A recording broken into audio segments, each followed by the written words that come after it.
A Bell Hooks, gente, era uma cientista social estadunidense. O nome dela não era... O nome original dela, acho que não era Bell Hooks. Ela tinha um outro nome, mas ela se rebatiza dessa forma. O nome dela era Gloria Jean Watkins. Bell Hooks era o nome da avó dela. Olha que coisa. Ela é uma das autoras mais importantes para falar sobre afeto, sobre masculinidade, sobre feminismo interseccional. É foda, viu? Muito bom. E essa entrevista está legendada, olha que delícia. Vamos ver a comparação, né? Bell Hooks versus Pietra Bertolazzi numa trocação franca. Brincadeira, a Bell Hooks nunca se sentaria para conversar com aquela cabeça de bagre. I'm Bell Hooks and I'm Freely. What this is all about is your right to freedom of speech. Eu tô sentindo que esse vai ser um daqueles vídeos que eu não vou falar nada. What made America great is an vigorous press. If a jerk burns a flag, America is not threatened. Political speech is the heart of the First Amendment. Tá no máximo. Now is the time to make substance a reality for all the God's children.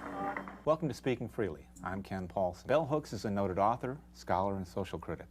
She's written 22 books, all of which are in print, including this thoughtful and thought-provoking Communion, The Female Search for Love. I'd like to read to you from your own book a line that says, "This book is testimony, a celebration of the joy women find when we restore the search for love to its rightful, heroic place at the center of our lives." Inclusive, a Bell Hooks tem um livro fantástico sobre educação. Incrível. Ensinando a Transgredir. É verdade, esse é o nome do livro sobre educação dela. É muito bom. Tell me about that.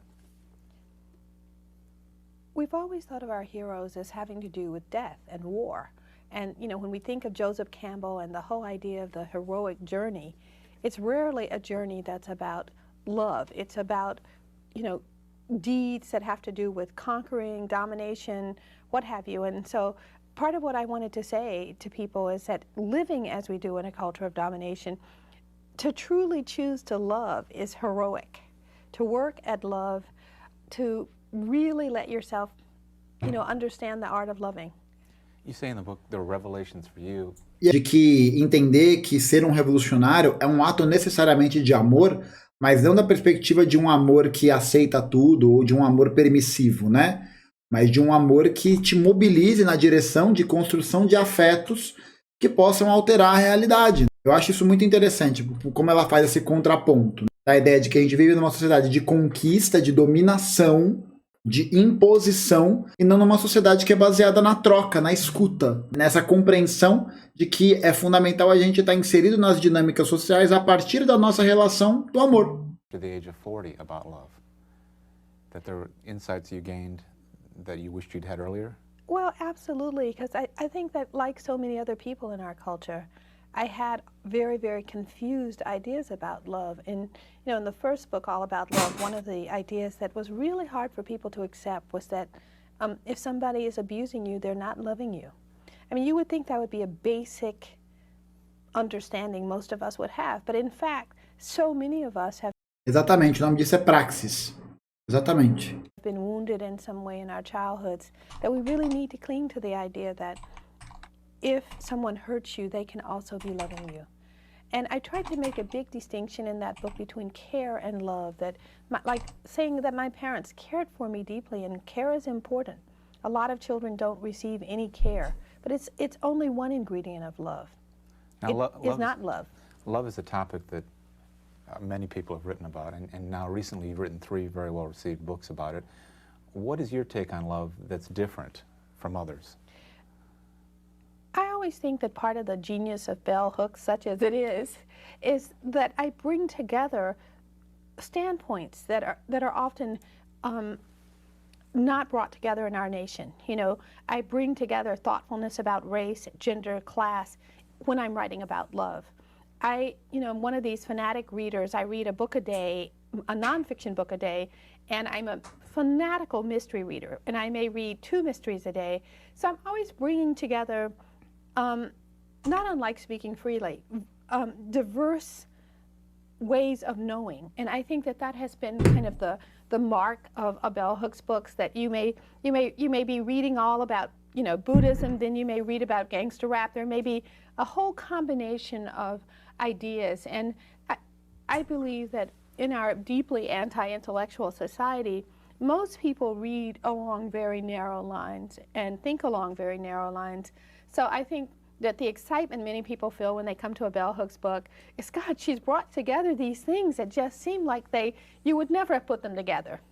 Pô, Bell Hooks é muito legal por isso também, viu? É muito massa ver como ela consegue fazer a intersecção de vários temas que são bem diferentes a partir de um eixo temático central.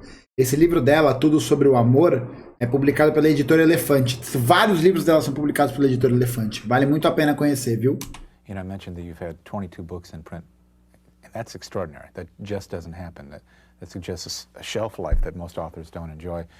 But do you ever sit down and say, you know, I really want a bestseller. I want this one made into a movie. I want all of my books made into movies. Fofa. You know, because, you know, Pô, ela era muito fofa, cara. Tá maluco. Que perda. É verdade, eu nem comentei isso. Ela faleceu.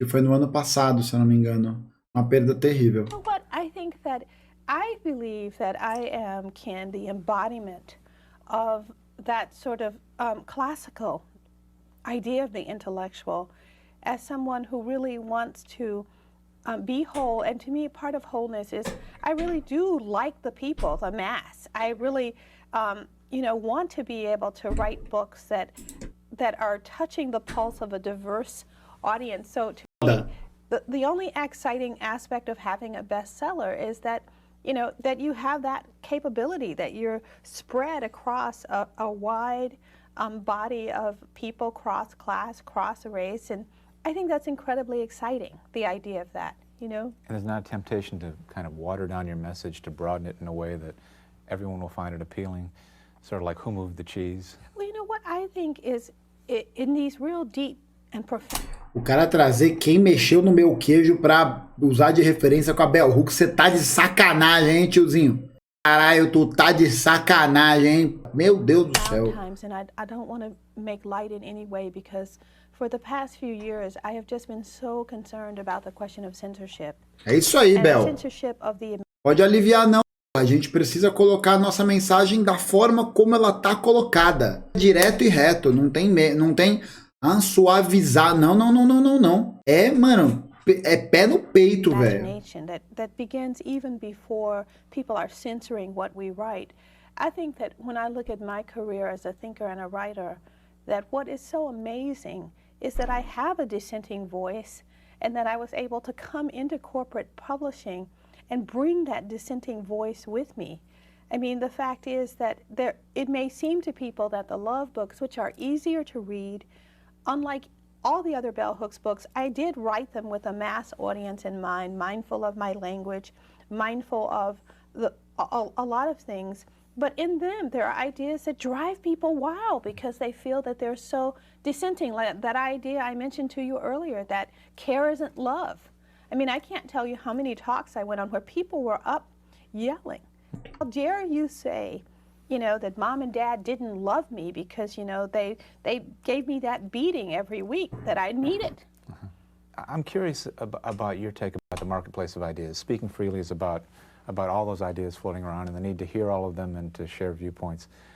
And yet it seems that in recent years, especially on college campuses, we've seen a different take on freedom of speech. I know that you teach, you see college students up close. Do they have the same feel for freedom of speech that you may have had when you were going to school? Well, I think that the key word that you used, Ken, was the marketplace. And I think what's really tragic about education, particularly at a higher level in our nation right now, is that it has become to be something that is about the marketplace, so that there's a lot of repression that students begin to do because they want to prepare themselves. Eu tô achando que o entrevistador tá dando as bolinhas pra ela cortar, viu? Tô com essa leve impressão. E essa fala dela sobre educação, hein? Dialoga diretamente com a nossa necessidade de mobilização para cancelar a reforma do ensino médio. Mas, nossa, velho, Bell Hooks era estouro. Mandava bem demais, bem demais. For, you know, getting the money and getting the power and getting the status and getting the fame. And, you know, that means that, you know, you can't always say, you know, what you want to say. You know, you have not hesitated to question projects, programs, or individuals that frankly a lot of the African American community embrace with pride. You've raised questions about CONTA, the Million Man March, and not least of all, Oprah. What is... E é bom que ela, mano, séria, firme, pá, não tem risadinha, não tem... Você vê? Eu li aqui a microexpressão facial dela aqui, o A23. Ela tá, mano, compenetrada. Is it difficult to speak out on those topics? I think, it's difficult when you're misunderstood, It's difficult when people stand up and say, why do you hate Spike Lee so much? And I say, actually there are moments in Spike Lee's films that I think are incredible, that I love.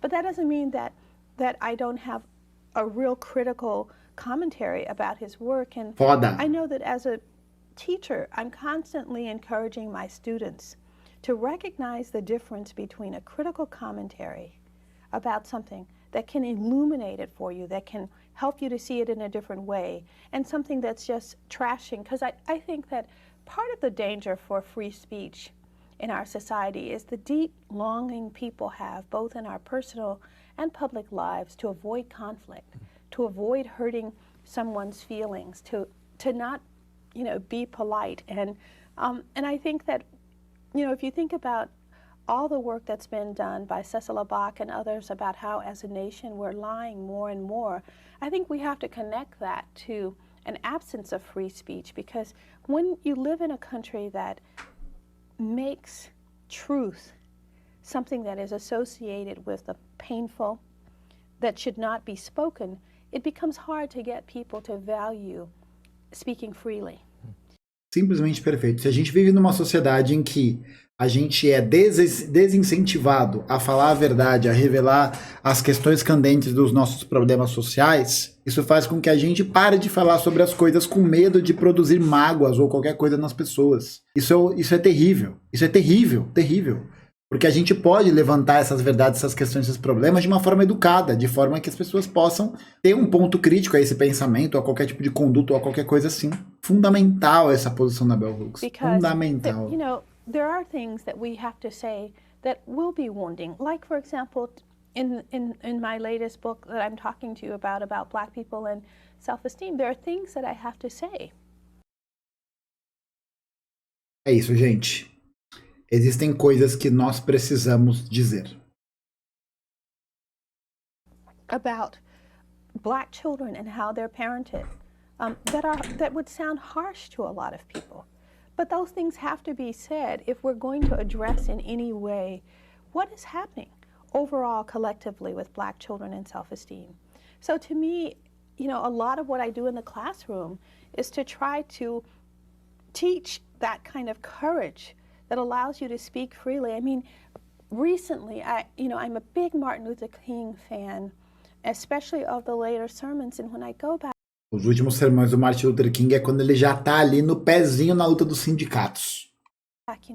In Strength to Love, he talks about standing in the shadows of fascism. And he talks so much about the importance of protecting free speech, our democracy, and yet, I think that people don't realize how radical much of what he was saying. I mean, he was talking about, we're going to see a day of terrorism, we're going to see all of these things.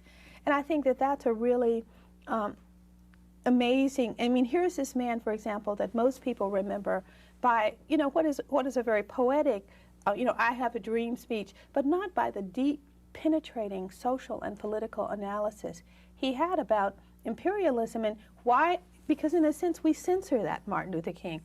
Você deixa o Martin Luther King que agrada a classe dominante e que promove um discurso que bonito, importante, barararará, mas não tem essa crítica social, mano, no âmago do negócio. Tá pra caralho, velho. Like a Martin Luther King holiday is constructed to exatamente, torná-lo palatável para a classe dominante. Guy who was just about peace and love, but not about the fact that he was an incredibly sophisticated thinker about peace and love. And to me, the dangers of censorship. Tem um livro muito bom para quem se interessa sobre o tema, é para pensar essa questão da não violência sob a ótica do Martin Luther King, um livro incrível chamado A Não Violência, uma história fora do mito, do Domenico Lossurdo. In our nation, and the forms it takes, the very subtle forms it takes, is that people don't get to that Martin Luther King, that that Martin Luther King disappears, I think that about a bell hooks, that, you know, I noticed that as I was telling you when we talked last about how as a dissident intellectual, you know, there was a time when black intellectuals got a lot of press, and, you know, but now you hardly ever hear about bell hooks in the press. You know, newspapers don't call me anymore to say, well, what do you think about, because I was seen as the bad girl, the girl who says the things that people don't want to hear. And again, I have such a subculture of readers that I certainly can't complain, but I am ever cognizant of the fact that a lot of things like the New York Times, Nossa, toma. bell hooks books. You know, last year I came out with a book on class, Where We Stand, Class Matters. And luckily these books sell, but they don't get reviewed. And I think, again, things that are not seen as topical, clever, witty in a shallow sense, we often don't hear. And I don't want to just talk about bell hooks. I think dissident speech is not valued in our nation, whether it comes from white men, you know, rich white men or poor white men. I think the real issue is we are in danger as a nation of silencing any form of speech that goes against what is perceived to be the status quo. Perfect. In your classroom, your students came to you and said, you know, there's a Nazi coming to campus to speak. He's clearly a racist. There's no question about it. And a local organization decided to recruit them to recruit this individual to stir things up. And they want to enlist you to fight the appearance. What's your take on that? Well, how do you respond? You know, my response is always on behalf of free speech, because basically I always tell my students, if you look at the history of, you know, silencing, ultimately the people that get silenced are the dissident radical voices, that anytime we try to shut down people, it in fact ends up being something that causes us to suffer more. I think that people need to know how to hear information and think critically about it. Not to, and that's usually my whole thing, is to Tô esperando ela terminar de falar. say, what does it mean for us to hear something that we have to think critically about and that we can make a choice about, as opposed to the idea that we should eliminate people saying certain things, people thinking certain things, take certain books out of the library. Well, let's talk about those books. Let's talk about those ideas. If you listen to conservative Eu partilho de uma opinião um pouco diferente, né? Acho que todos vocês sabem disso. A gente precisa eliminar qualquer resquício de fascismo em qualquer circunstância, em qualquer universo. É isso. Combatê-lo culturalmente e fisicamente, se necessário. Nazista não pode falar. Acabou. Simples assim. Não pode falar. O que o pensamento nazifascista promove, com toda a sua plataforma racista, sua plataforma eugenista, etc, etc e tal, são todas questões que estão intrinsecamente ligadas à forma como a cultura dominante promove a oxigenação das suas ideias, né? Se a gente for parar para analisar, né, o nazista é aquele cara que parece o nosso tio, né? Alguém que está ali como um cidadão mediano, que está reproduzindo dimensões culturais dominantes em vários aspectos, né? Pô, é isso. No final das contas, o nazista nada mais é, um fascista nada mais é do que alguém que reproduz essa linhagem de discurso dominante a partir de uma perspectiva extrema, né? A partir de uma perspectiva radical nesse sentido, né? De mobilização e de organização, sobretudo. Exatamente, concordo. Chapéu de fascista é martelo. talk radio, and two of the phrases you hear most often are liberal elites and political correctness. And I have to tell you, initially I thought political correctness was a pretty good concept, just in terms of it's about showing respect for other people, and that's a good place to be. And yet there seems to have been an evolution where political correctness has become more of a code. Well, it's become more of a tool of censorship, of silencing, that all you have to do to silence someone is to say they're politically incorrect. And isso é verdade. Isso acontece de fato, né? Acontece de fato. A gente não tem como realizar a promoção de um determinado debate sobre determinadas questões se a gente não fala sobre elas, né? Eu acho que é importante. E aí volta até para a questão que ela havia falado antes, mas eu vou deixar ela terminar. Frequently, it's a tool that conservatives use to silence or belittle the voices of liberal and radical people. I mean, I like the fact that gangster rappers used to have this phrase, come correct. And, you know, that's exactly what it meant. To come correct was to be mindful, to be respectful, to be aware of who you're speaking to. And that was the initial positive thrust of political correctness, which was to be mindful of who you're talking to. Exatamente. And I talk about this in Communion, the Female Search for Love, that women often will talk about men in an extraordinarily hateful way that is considered quite normal. But in fact, if men talk about women in that extraordinarily hateful way, we often get up in arms. And I think that all of those issues, to me, political correctness, simply said, be mindful of how you're talking about groups. Be mindful of what you do and say. And what is really tragic is the way conservatives and right-wing forces have made political correctness something so negative that there's the kind of backlash now where people feel like, well, I shouldn't have to be mindful. You know, I shouldn't have to think about what I'm saying. And that's too bad, because I think, you know, the real freedom of democracy requires of all of us that kind of civility and courtesy, where we are mindful, where we think about what we say, because we live in a nation that is incredibly diverse, and yet our language is incredibly binary, incredibly either or, so that we really have to work to be inclusive. You know, when I'm talking about white people who are racist, I have to work to make sure that my language isn't bringing all white people into that, because I know that's not so. When I'm talking about men who are misogynist and patriarchal, I have to work to use a language that doesn't just make it seem like this is who all men are. Eu acho que é interessante essa perspectiva que traz, porque é aquilo que a gente reforça muito sobre a necessidade da gente ter muito cuidado na forma como a gente fala. De entender que muitas vezes esses pensamentos que as pessoas estão reproduzindo são pensamentos da ordem de uma estrutura cultural e de uma estrutura histórica que os precede, que eles não têm nenhum tipo de controle sobre, né? Então eu acho que é importante a gente fazer esse balanço, a gente conseguir se posicionar de uma determinada forma que a gente consiga oxigenar o debate para um campo que a pessoa possa realmente dialogar sobre aquelas questões, para que a gente possa fazer os apontamentos necessários para que aquele valor ou aquelas questões possam ser superadas, né?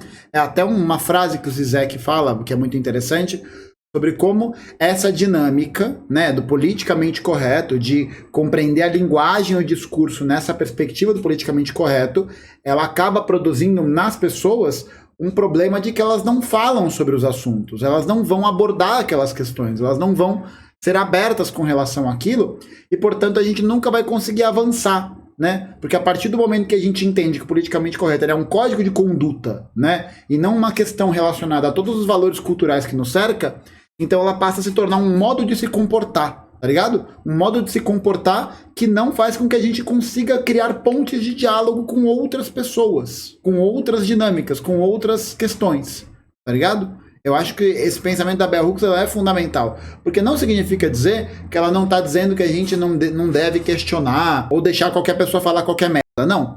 Esse é o pensamento de quem defende a liberdade de expressão à la monarque. É isso, da liberdade absoluta de se falar o que quiser. E não é isso. Não é isso. É a gente entender que as pessoas, quando elas reproduzem essas determinadas dinâmicas, elas podem estar reproduzindo culturas que estejam reforçando esses aspectos. É isso, assim. E a gente tem que também bater nessas eventuais formas que a gente está falando de não promoção de instrumentos de silenciamento por determinados grupos sociais também. Pô, não dá pra gente ficar como ela tá falando, nesse pensamento binário, que o meu objetivo enquanto interlocutor é conquistar e dominar o outro, né? O que o outro está falando. Não pode ser assim, velho. Ela é uma relação que se promove dentro de um campo dialético, sabe? De escuta e de fala. Escuta e fala, mas a gente tem que estar aberto para isso, sabe?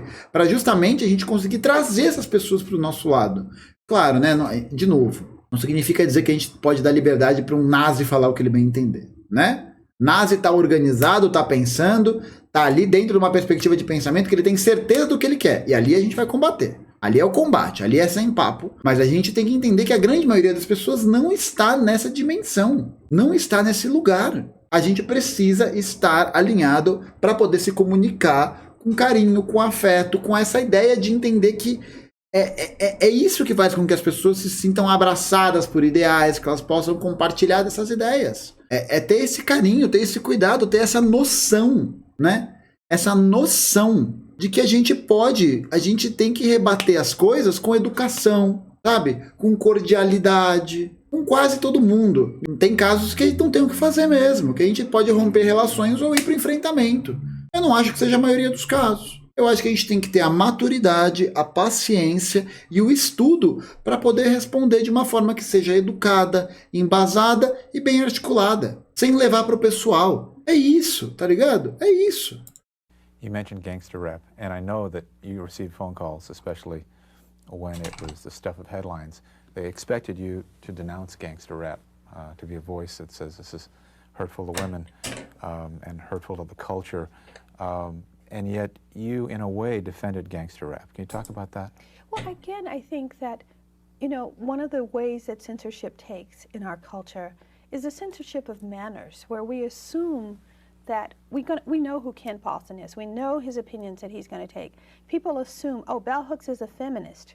These are the opinions that she's going to have. Exatamente. And to me, that kind of compartmentalization and labeling is very, very anti, not just free speech, but the whole sense of recognizing that as individuals, we can hold very different opinions about things, you know? E entender isso como uma dinâmica dialética, né? Da individualidade como um produto da cultura e a cultura também sendo produzida por essa individualidade, da nossa inserção nesse sentido, né? É isso. That I can, like for example, I grew up in Kentucky. I learned how to shoot. Guns are not something that scare me, and, you know, I went to... O que não significa dizer que conforme a gente tem esse desenvolvimento acontecendo, a gente não deva questionar determinadas condutas e determinadas formas de linguagem. É o contrário, a gente tem que questionar elas, né?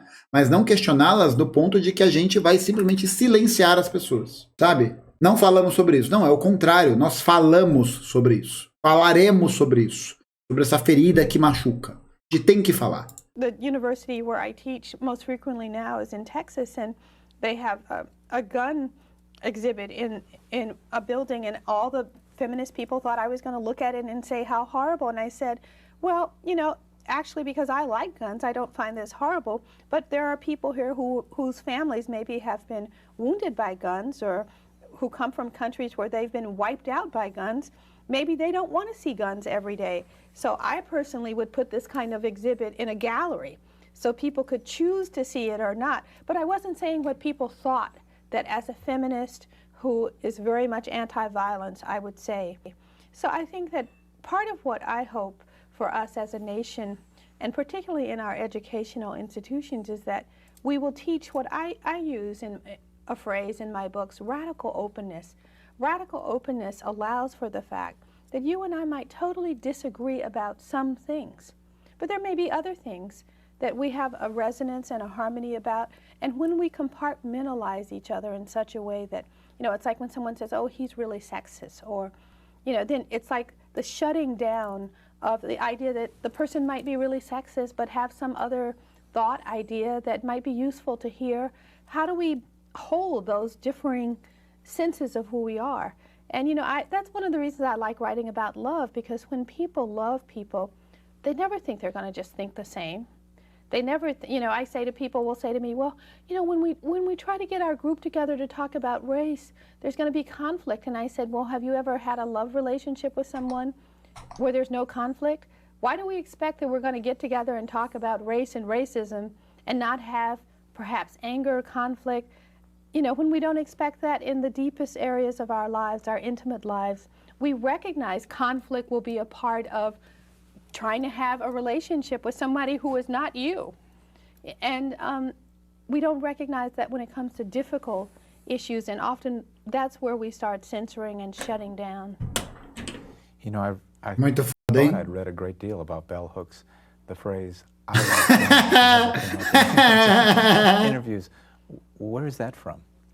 How do you Nossa, que doideira. Well, just because I think of growing up in rural areas, you know, where, I mean, I do think that when we talk about gun violence, that we do have to look at areas of our nation where people have always had guns, but use them Bell Hooks armamentista foi de f*** agora, hein? wisely, courteously, and not where just the fact of having a gun meant that you will be violent. And so I like the artistry of guns, and all of that I learned as a child, you know, starting with having a BB gun and those kind of Eu também tô bem surpreso com isso aí, viu? things. But, you know, when I was introduced Eu gosto muito de joguinho de tiro. to guns, I was also introduced to the reality of guns and how you should deal with them, and so that you don't endanger yourself or others. You know, you're a tough social critic, and one of the observations that struck me was your sense that a majority, I don't want to misquote you, a majority of white Americans believe themselves to be superior. Oh, absolutely. But I think the worst part of that is that there are lots of black people who believe ourselves to be inferior. I mean, that's the kind of stuff that I'm talking about in this Black People and Self-Esteem book, that, which is called Soul to Soul. But I think that that's how deep white supremacy is in our nation.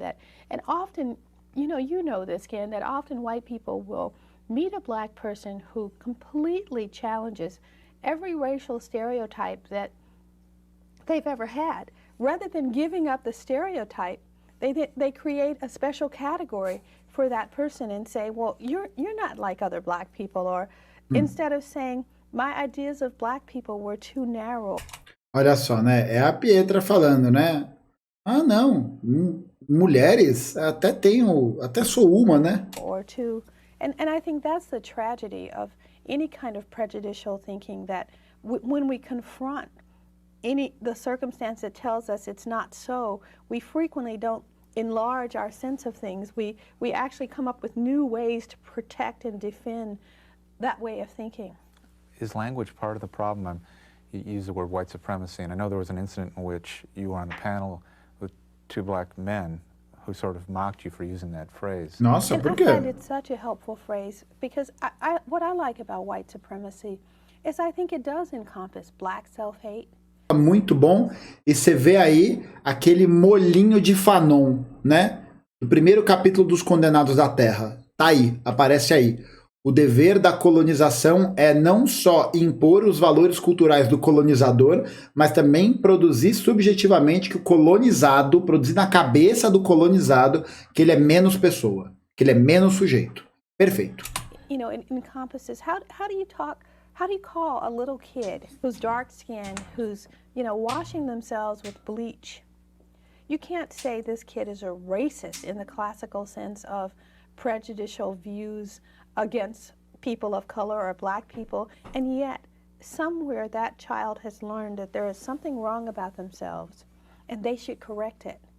And to me, white supremacy is a useful term because it encompasses the fact that we can have a 5-year-old who's looked at enough television in our nation to have an understanding that white is better.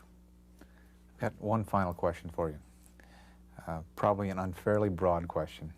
You've written for years about the challenges we face as a society in terms of gender and race and class.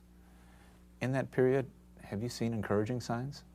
Well, I think that the fact that a bell hooks can have the incredible readership I have tells us, I want to say to you, Ken, I think people are hungry for dissent.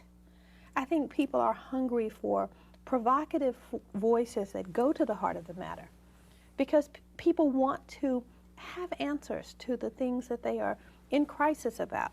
So I mean, there's an irony that on one hand, we have a mass media and a publishing industry particularly that tells us, keep it mellow, don't say anything. But what I find is people are really hungry for truth. And that hunger, as I said in my book, Yearning, I think is something that unites us across class, race, sexual preference and practice, religion. Eu acho que só não ultrapassa a gente enquanto classe, mas a gente perceber a classe. And I see the hope that I feel within my own self and with other people is that hunger for truth and for ways to live our lives more fully, in a manner that's more fulfilling. And it's that hunger that keeps a place for the dissenting voice, that keeps the place for speaking freely, because that is both an endangered space and a space, on the other hand, where we have more people than ever before who are hungering to hear that dissenting voice. And I think that that's the paradox, that on one hand, there were moments in our recent history as a nation where I felt truly frightened. You know, for the first time in my life, my mother called me and said, "You must be really careful what you say when you get up on stages, because you know, could be assassinated." And I think that certainly, if nothing else, the September 11th events around the World Trade Center brought into focus that we are a nation where many people are afraid of free speech and want to silence people. And if we cannot acknowledge that that will to silence is growing, that's what King meant when he talked about standing in the shadows of fascism. So on one hand, I experienced for the first time ever as a citizen of this nation, feeling that I was taking grave risk in standing before audiences and saying the things that I believed. And at the same time, you know, I had audiences that were eager to hear, well, what do you think about this? Audiences of people who may or may not have agreed with me. So that's the paradox that we live within, a society that is full of promise and possibility, and a society that, on the other hand, will close things down if people feel they need to protect the lifestyles or the belief systems that they think are the only important belief systems. And that's the difficulty. But I'm one who believes in the outrageous pursuit of hope. Your entire career. Tá que pariu, velho. Meu Deus do céu. Mano, incrível. Incrível. Incrível. Has been about free speech, and we thank you for joining us today on Speaking Freely. Bell hooks. And I thank you for giving me the opportunity to speak freely. É demais. Caralho, Maria Gabriela Maná, não sei como é que fala. Muito obrigado pela sua tradução, viu? Visit our website. 2002, gente. 2002. Aqui. É dessa entrevista. 2002, velho. 2002, há mais de 20 anos atrás, cara. Que loucura. Gente, leiam Bell Hooks. É bom demais, viu?